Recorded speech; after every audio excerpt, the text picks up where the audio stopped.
Welcome to our session today. My name is Matt Johnson. I'm from Penn State, and today the plan is to talk about STEM competitions as a potential broader impacts program or kind of impacts of research, if that's the way you prefer to think of it. For those of you that wanted to come and listen to me talk for an hour, I'm sorry to disappoint. This is going to be a working session. What I really enjoy most of the sessions at NABI are the ones where we kind of form collaborations and we kind of work towards things, and not necessarily as much from just hearing about somebody's program for an hour, because it's really difficult to kind of generalize in that way. So really the goal here today is to talk about STEM competitions and how they're potentially a broader impacts program. I want to describe two that we do at our center at Penn State, not necessarily to tell you how we do it or why we do it in a certain way, but to kind of highlight a couple things that are pretty important, I think. And then also we're going to work in groups to kind of catalog what's out there, and then identify specific goals and assessments that could be done. The real intention here is if those of you that are interested in kind of forming an affinity group, then we follow up after this. So we make some kind of progress today, but it's really difficult to make all that much progress in an hour. So the idea is if there is some kind of interest, we'll kind of carry this forward in some kind of affinity group and meet as we feel necessary, as we feel it is necessary. And then one of the things I'm also going to bring up, and I don't know how many of you are aware of it, is ARIS, the new organization, has a fellowship award. So there's a call for proposals, and so potentially evaluation of STEM competitions might be something that people might be interested in kind of doing as an ARIS fellowship project. So just going to bring those things up. To kind of give you a little bit of an understanding of what I'm here and kind of why I'm here and kind of what I do. I work at a center at Penn State. We call it the Center for Science in the Schools. It's housed in the College of Education.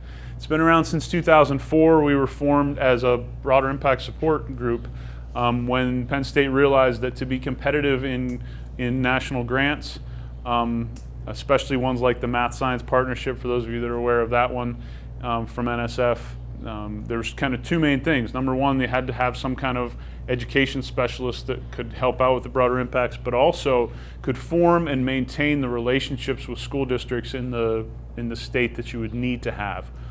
And so that's one of the things that we do. We are on core funding, which allows us to write proposals with STEM faculty, so they don't have to pay us for that. But if it gets funded, we also do the implementation of the teacher professional development workshops that come out of them. And so we do get written into the budget in that way, and then so we rely on soft funding to kind of round out our budget. We have a director, we have one admin, which I think will soon become two.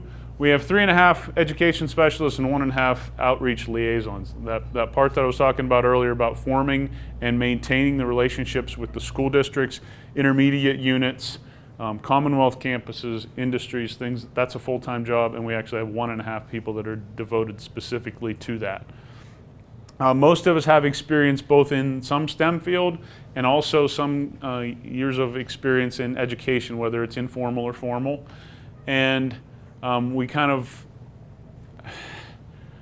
I'm also an assistant professor of science education in a fixed term way, and so I kind of do stay current with some science ed things. So we try to follow SciEd recommendations when we do this kind of stuff. So the first program I'm going to talk about is KidWind. Anybody ever heard of KidWind? Okay. So KidWind's a national program. There's both online and brick and mortar programs. There's a national competition that they hold in conjunction with the American Wind Energy Association. This year it's in Houston. So they have a bunch of regional KidWind challenges, and the one that we have is obviously at Penn State. Winners from there get to advance if they can fundraise and whatever, they can go to the KidWind competition. There's 2 divisions, middle school and high school. In all of the STEM challenges that we do and all that we ever foresee doing, we feel like it's a really important aspect to do teacher professional development to prepare the teachers to teach that thing in their class, both from a pedagogical standpoint but also from a content standpoint. We know that most teachers are generalists, have very limited amount of in-depth kind of experience with science or engineering, so we feel like it's pretty important that they kind of experience the challenge as a teacher, and then we also talk about considerations related to teaching that way. So in this particular one, this is the KidWind one, we talk about energy, kind of types of energy, energy conversion. We talked about the components of windmills. They analyzed the shape of blades. They talk about kind of optimization of the blades, and they design their own blades, and then then they learn about the challenge and kind of how it goes. They're also allowed to have some equipment so that their students can actually do that. There's money in the budget so that the teachers can have the materials that they need.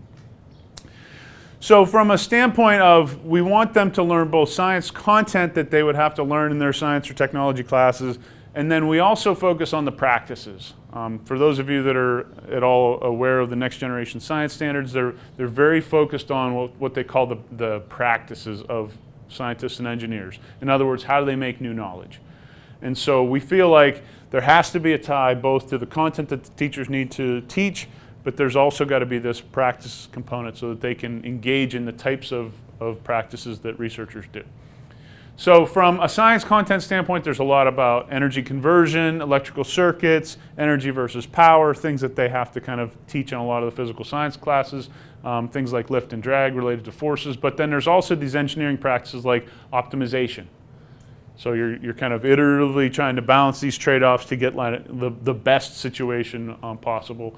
Iteration, improvement, and then the application of science and math content. You can see that on the right here, there's a definite tie-in to geometry. Solidity has to do with the area of the blades and then the area of the circle. Those are kind of things that could be taught in 8th grade up through high school. So that's another tie-in. So this is an example of kind of what the competition looks like. There's a big wind tunnel that they use. They run that. They collect power output data. But then they also have this judging time where they meet with the judges. The judges ask them questions, and then they're judged on these kinds of on this rubric. So how much energy do they produce? What's their turbine look like? They have to write things down. There's this documentation thing, and they have to understand kind of the subject matter. All these things are built into the project. So you can see this is a picture of the wind tunnel. The students put their turbine in there, and it's hooked up. On the projection screen behind is the kind of printout of the power output, so everyone can see what it's doing. You can see it's a pretty big room with a lot of kids and a lot of activity, so it's a pretty fun activity that we have on campus. You can see over the years that it's increased from originally 7 teams up to 35 last year, so it's gaining in popularity. We have some corporate sponsors: Constellation Energy, TE Connectivity, Women of Wind Energy, Wind for Schools. So there's a lot of support in there.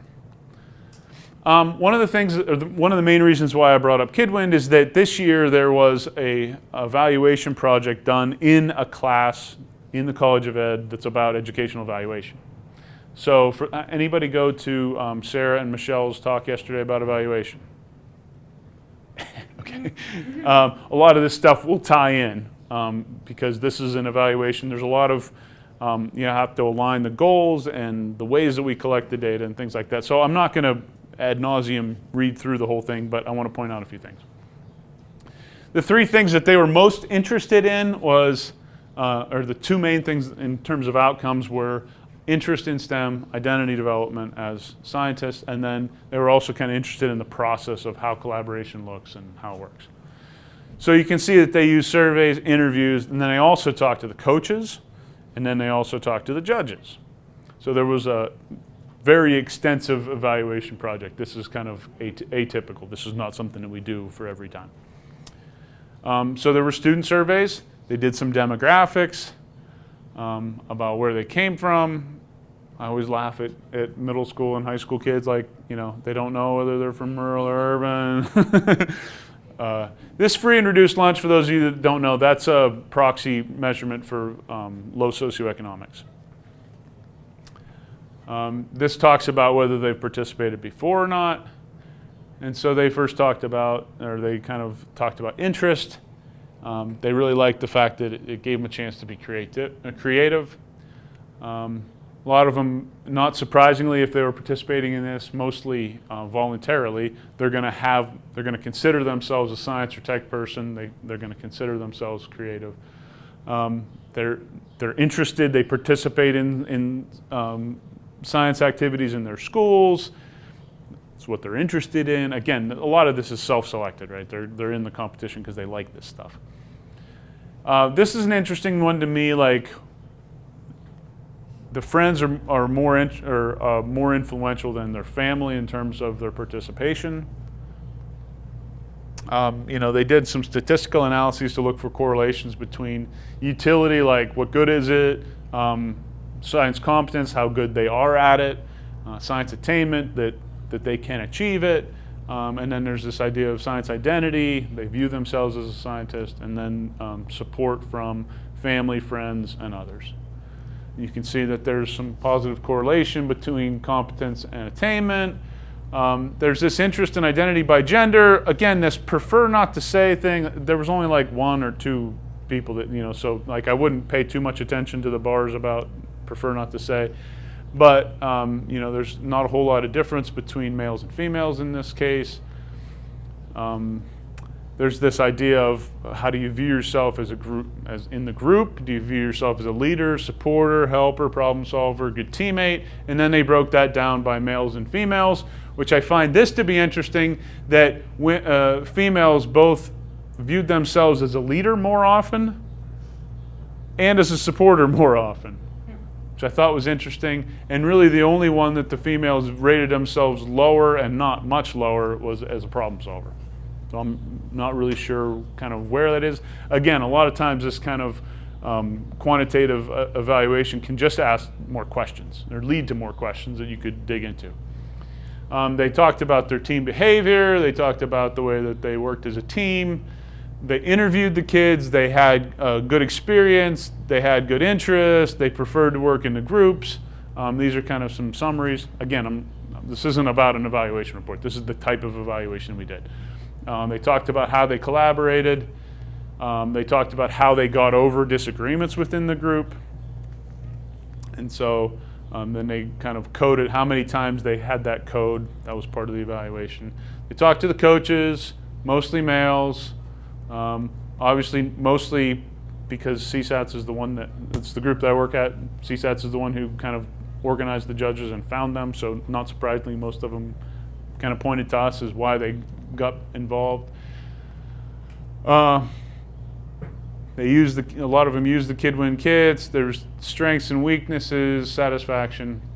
We talked to the judges. 100% white male. That's a thing. It's a thing that we're not proud of, but it's something that we are aware of, and it actually came up in the recommendations. This is an example of some feedback that we got that is going to affect the way that we implement. Basically, the summary of this is the teacher is mad because his students look different than the other kids there, which is not surprising because where we are in the center of the state is pretty homogeneous. But calling out the fact that all the judges look the same, all the engineering ambassadors look the same, and that's a problem. So one of the things about this evaluation report, it has recommendations for our group to think about targeting recruitment, diversifying the judges, diversifying the way we're thinking about things, find ways to recognize diversity, address disparity in resources, because obviously that's a real thing too. And more recommendations in logistics. And so that's kind of an in-depth look at the evaluation of a STEM challenge. I think that one of the problems that you can run into is say, we're going to have a STEM challenge and everyone's going to come and love it and everything's going to be great. But if you don't really measure those kinds of things, then you don't know what the real effect is. The second one I'm going to talk about is a wearable device. Yes? For the KidWind challenge, all the money for that didn't come through your center, right? For the groups to participate, who funded that? The school districts? No, the KidWind and Win for Schools, and then there's some private donations, and what that funds is the materials, and then to host the thing on campus. So what would be the discrepancy in resources? the teams not given the same? I think they're just talking more generally speaking about lack of resources.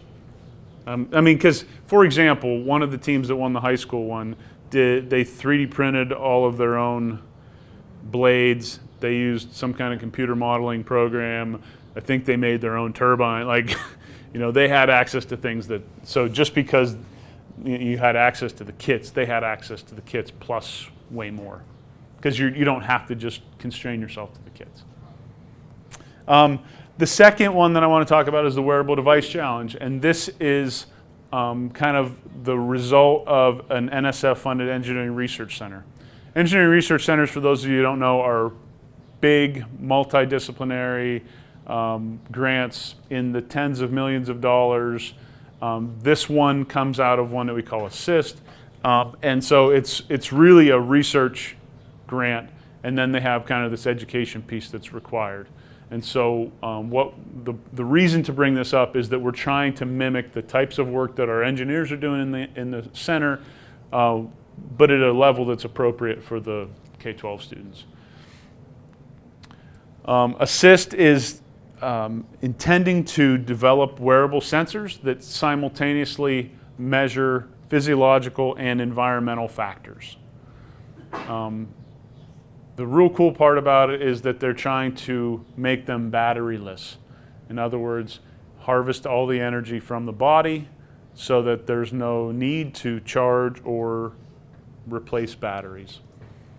It will take that data, send it to a base station like your cell phone, and then there's a couple outcomes. One, it can warn the user if they're in an environment that is dangerous. For example, ozone exacerbates asthma problems. So if you're in a high ozone area, it can say, hey, be careful, you might have an attack.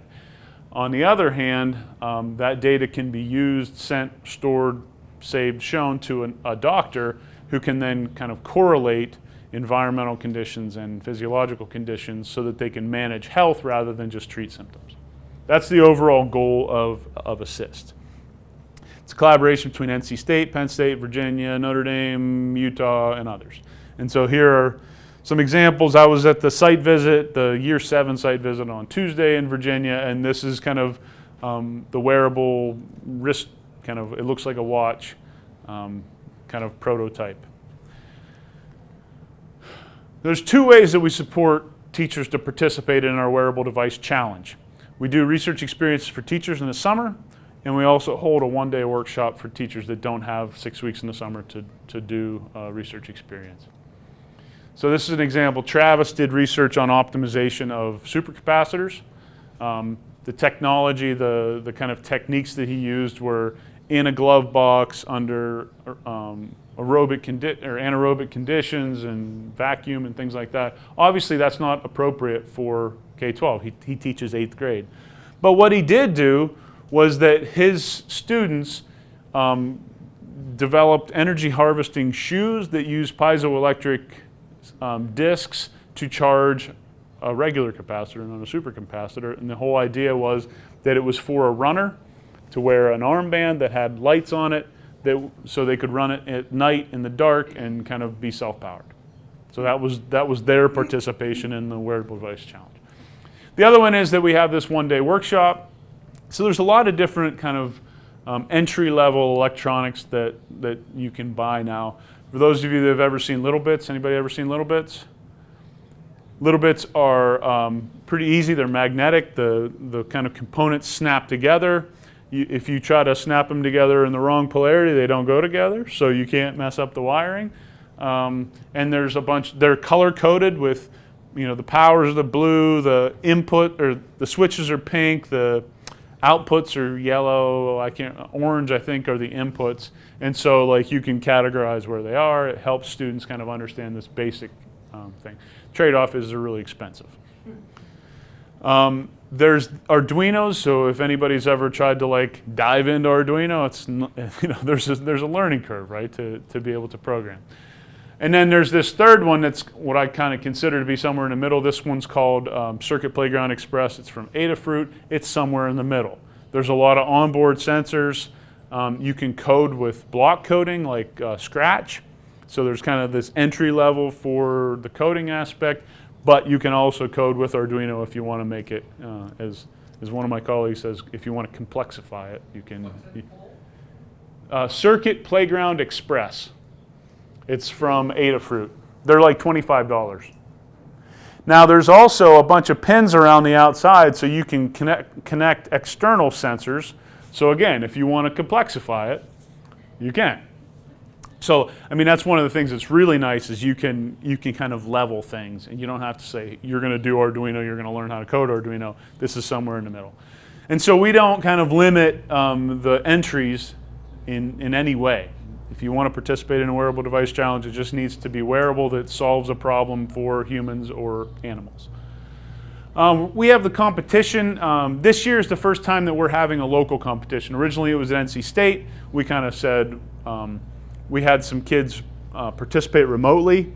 I thought that was going to be like really motivating and exciting for the kind of local winners to participate remotely by sending in their kind of entry materials. As it not surprising in hindsight, 8th graders, 9th graders, 10th graders, if it's in Raleigh and I'm in Pennsylvania, who cares, right?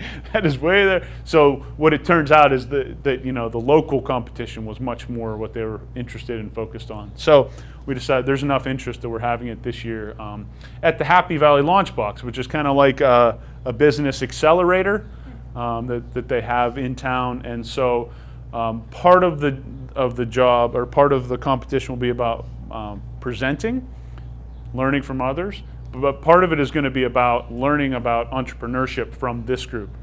In other words, it's not just about the idea, it's about knowing your customer, it's about thinking about the business plan and how you're going to make money off of it and things. So it's going to be a pretty exciting activity. And here's some examples from the teacher workshop. This is the second place winner from last year. They used a bend sensor to, those of you that have ever gone to the physical therapist, and they put the protractor like on your knee to figure out how much you bend it. That's called a goniometer. This was an electronic and quantitative goniometer, so that you didn't have to kind of try to line things up right. It gave you a digital readout of the amount of bend. They did a proof of concept in a glove. It was a pretty neat project.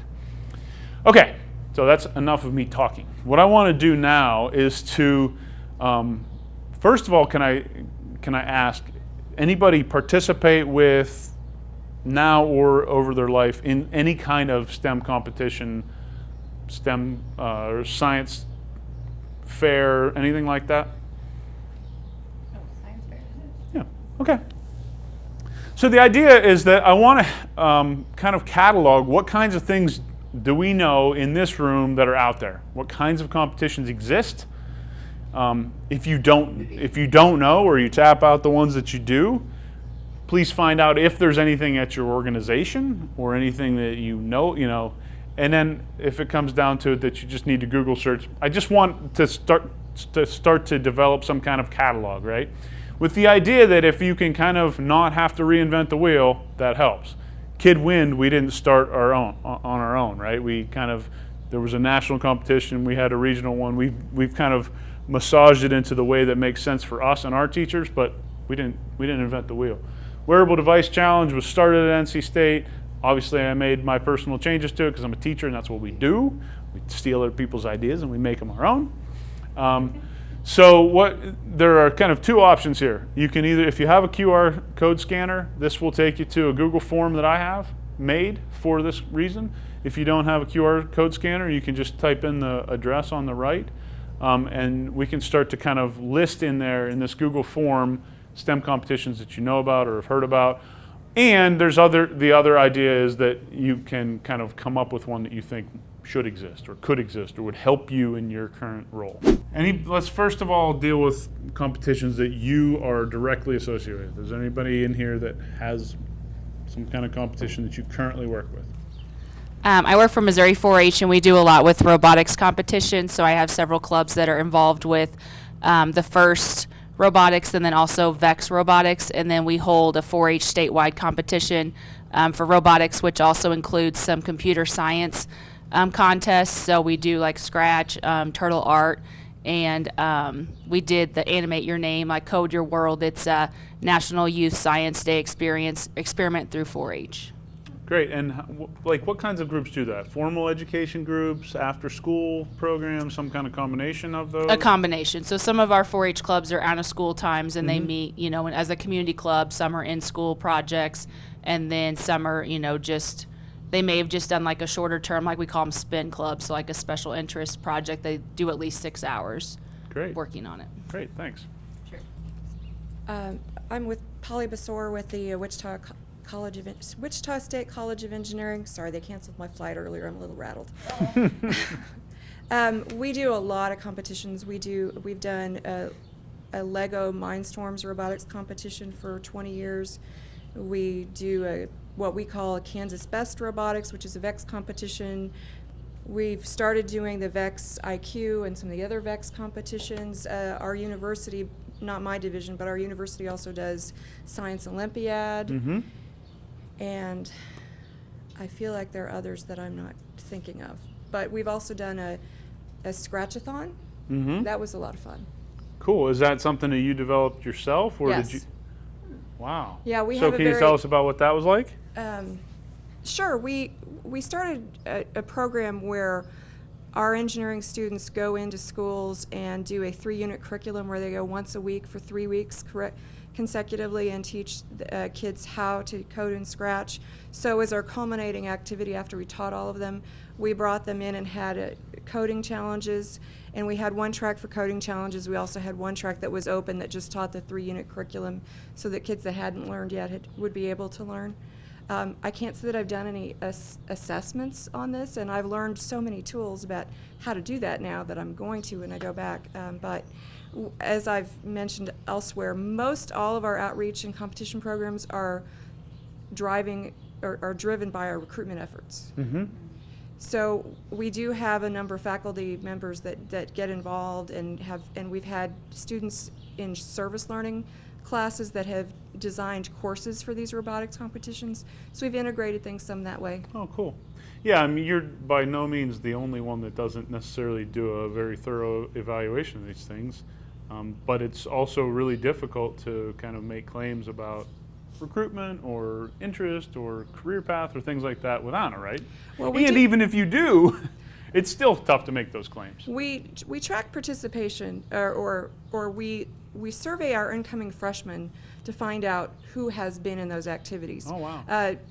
Tracking everybody that's ever been in our activities and what happens to them was onerous and impossible. Absolutely. But checking who's actually coming in the door and finding out which programs they've been involved in, that was relatively easy to do, and so we have done that. When I say we haven't assessed them, we haven't assessed them in terms of how much are they learning and that kind of thing, because again, our objective had been recruitment as a primary tool. Great, thanks. Hi, my name is Connie Walker. I actually live here in town. I work for the National Observatory here in town. And we've created lots of programs, and one of them is based on optics, actually. So we found several years back there was nothing out there to teach kids about optics. And so we developed a set of 6 different activities, and each of the activities actually has a challenge at the end. You can do this formally inside the classroom, or you can do it informally as a festival kind of competition. One of the favorites is something called Hit the Target. And so they would set up a series of they start simple with a couple of mirrors and a laser, and then get more complicated and have different levels of the challenges within the competition. And it was very, very favorably received several times by several different places. But one of our favorites that we would go to is a school in town, here in town, called St. Michael's. And then there's another one that's called Mission Impossible, where you get a bunch of people in a circle with mirrors in front of them and lasers that they would do like a security thing with those lasers all over the, going all over the thing, and you have to have a jewel in the center, and you have to get it so that people cannot get to the jewel, and that was a big favorite. And there's another one with laser communications over a beam of light with a radio and lasers and bouncing things around and going through optics and stuff like that. And we got to 300. The winner would get to the best ones would get to 350 feet with this kind of system. So there's different kinds of really cool things you can do with kids. We'd have teacher workshops for them. Our evaluations are not on the competitions, but if they did it in the classroom, it would be something that was evaluated, but not as a competition itself. So Great, yeah. thanks. All right, so kind of moving on from that, let's talk about evaluations. So what goals should be evaluated? Are there any instruments that you know of that exist? And if not, then what should be developed? Obviously, the idea of having the scale of evaluation that I showed you with KidWind was driven by some students who needed a class project. So that's an option, but we understand, anybody that's been involved in this realize that evaluations of that depth are not free, typically, and they take a lot of work. So if we can kind of find some common instruments or common examples or things, then we might be able to, that's the whole idea of this collaboration, is that we should be able to hopefully learn from each other, help each other, and kind of not have to reinvent the wheel all the time. We have a line item specifically for the Wearable Device Challenge so that there is enough capacity for the teachers to do it. So basically we have a kit that's in like a fishing tackle box, right? And if they want to sign it out, like we send it to them with a return mailing, package, packing slip, and they send it back when they're done, or they bring it to the competition. Yeah. So, and we have enough that they can do it with a class. Now, in a lot of situations, like you would need enough materials for several sections, but with these electronics, like you can just wipe them, and you can save the code separately and just reload it really quickly the next day. So you only need like enough for one class at a time, and then they can reuse it.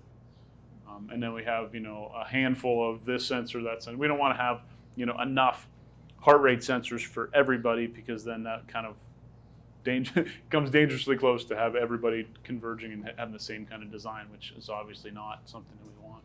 But yeah, NSF will absolutely support that kind of funding because it enables that education program to happen. Especially if you're trying to broaden participation by dealing in schools with low socioeconomics, those classrooms aren't going to have that kind of capability. So, yeah. All right, so we don't have a whole lot of time left. So let's talk about what kinds of goals are you thinking about for these competitions? Like, why are you doing them? I mean, we talked about recruitment. That's something. What kind of percentage of students that are coming into Wichita State are coming, like how many of them are filling out that survey to say, yeah, we went to some cool programs? I told my supervisors when I did these surveys that really our competitions were not drawing that many students, and that often it feels like we're providing enrichment activities for students that have ambitions to go to East Coast universities, and do we really want to be doing that because we're primarily serving first generation college kids, urban setting, and that we're focused on diversity. When we look at it, we find most of our students come from AP courses, PLTW courses, and then among our programs, we capture about 50% of the students that come to our high school summer camps. And that's not really what you're saying, although from a recruitment standpoint, that's there. So one of the really critical things I've been thinking about as I listen to everyone talk about their broader impacts projects is that when it's NSF driven and funded, and it's so that the faculty member can do the outreach, you don't have to have big captures in terms of students and recruitment. In fact, I was talking to Rice because they have this huge program and serve all these people, but they're not recruiting those students. So it's really interesting to me. I don't know if I answered your question. I think in the way that you answered that, it brought out some really key points, right? Number one, sometimes the reasons why we do them, these competitions, it's tough to kind of quantify what the immediate impact is. And that's one of the reasons why we all get together, and there's always an evaluation session or multiple ones at NAVI, because it's hard. Trying to align what you're trying to do, how you measure it, and kind of making any kind of claims from that is hard work. And so one of the questions that I would have to you is, all right, so from like what kind of age ranges come to the things? Middle school and high school? Yeah, Okay. third through eighth primarily, but also to high school. So I think conceivably there's some kind of more immediate targets that could be measured that might eventually lead up as a series of things to recruitment. But like, I think that you could probably measure some more tangible and still important goals, directly related to that competition. Well, one of the things that we're working with somebody in our school district who has identified 500 boys of color who have 3.2 or higher. And that's a really significant group in a district of 50,000 students.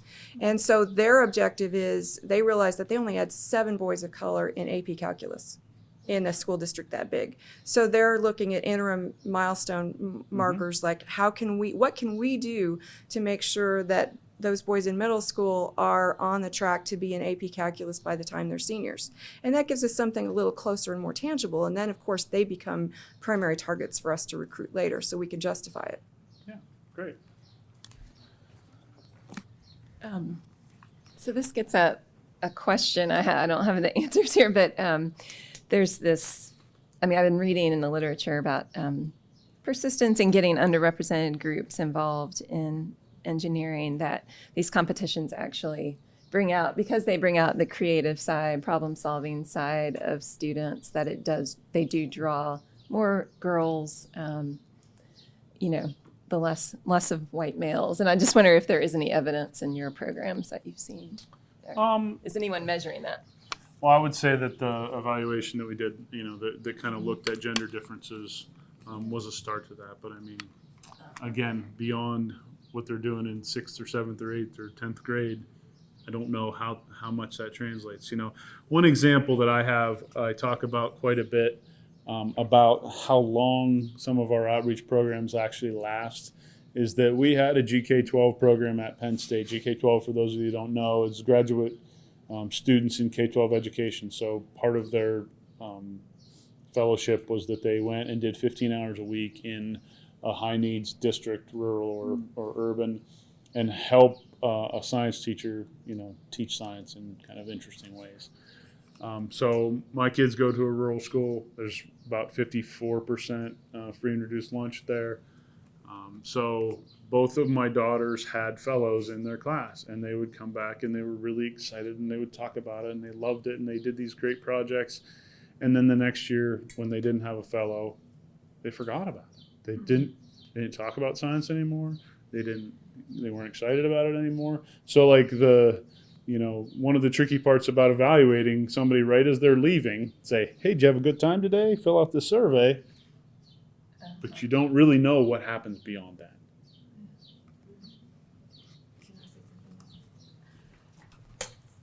You're raising something we haven't really talked about, but that I spend a lot of time thinking about, is going deep versus going broad. Mm-hmm. And continuity gets to that. Often our metrics, or there seems to be a lot of praise for being able to say, we dealt with X number of kids, thousands of kids. Well, I intentionally decided to move in the opposite direction and work with fewer kids, but have programs in which we were in a classroom once a week for a semester. And instead of, and when I made that switch and people kept saying, can't you give us a field trip, or can't you give us a tour and do an activity for 2 hours? And I'm like, no, because that's not how I'm using my resources now. But there's a lot of pushback on that. I can see that. One of the reasons why we focus almost exclusively on teachers is because of the multiplication effect, right? Yeah. So we work with teachers, and then hopefully those teachers do a good job for multiple years. So I'm a grant writer, and this isn't my area at all, but I work a lot with faculty who come up with those sorts of ideas. And one of the things that becomes the linchpin for, can this be successfully funded as part of your research, is after the teachers do it and you have that multiplying effect, what other teachers, what kind of best practices have you established? Have you used it as a proof of concept that then those teachers can go out and it's something that could be spread at that point? We don't find it reviewed very well if they go deep and they stay there, but there's no real dissemination mechanisms that will benefit a wider community then. One of the ways that we've talked about it in grant proposals before is that you're establishing the infrastructure. So if you make a competition broad enough, like wearable devices, it doesn't mean that it has to be related directly to assist researchers. It can be about anybody that's wearing wearable, or that's about sensors or sensing or processing of that, or engineering broadly. I mean, you can tie a lot of other research projects to it, and if you have the infrastructure for that program already in place, that it just makes it that much easier, because anybody that started a program from the bottom up knows that it is really difficult.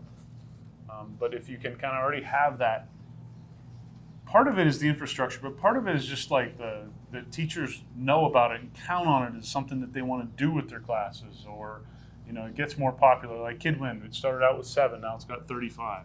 I have 7 with Wearable Device this year. Hopefully in a few years we're going to have 35, and that's kind of, I think one way that I would say in proposals that you can kind of talk about it in that way. You can tie it to other things. It can be disseminated, but not only can it be disseminated, it can be more sustainable. Right, the transferability. Yeah. If you can put that in there, then it reviews well. Yep. But if it's a one and done, it's right. not. Yeah, I agree. Other goals or thoughts about assessment? Just kind of getting back to your point, I think something. I mean, I live in Maine. We're the whitest state in the nation. You know what I mean? And we've started evaluating some of our programs and asking students. So we make a lot of assumptions. We do programming on an island 12 miles off the coast. People have to get on a boat. They have to. We don't have street lights. So when we get students that aren't used to those kinds of experiences, that changes their ability to learn, and we're learning that ourselves. So we've started to evaluate that, and I think something that we've heard back from, and I think this, it came out in your evaluation, is that they didn't see people like them doing this work. And I think that is becoming more and more a question that everyone should be asking, so that we can reach more and more students and they do see themselves as that, and that when it comes to evaluation and designing these competitions, these experiences, because you might get the kids there, but really those people that you're asking to engage to be seen as the scientists or the students or whatever, they also need to kind of have all of that.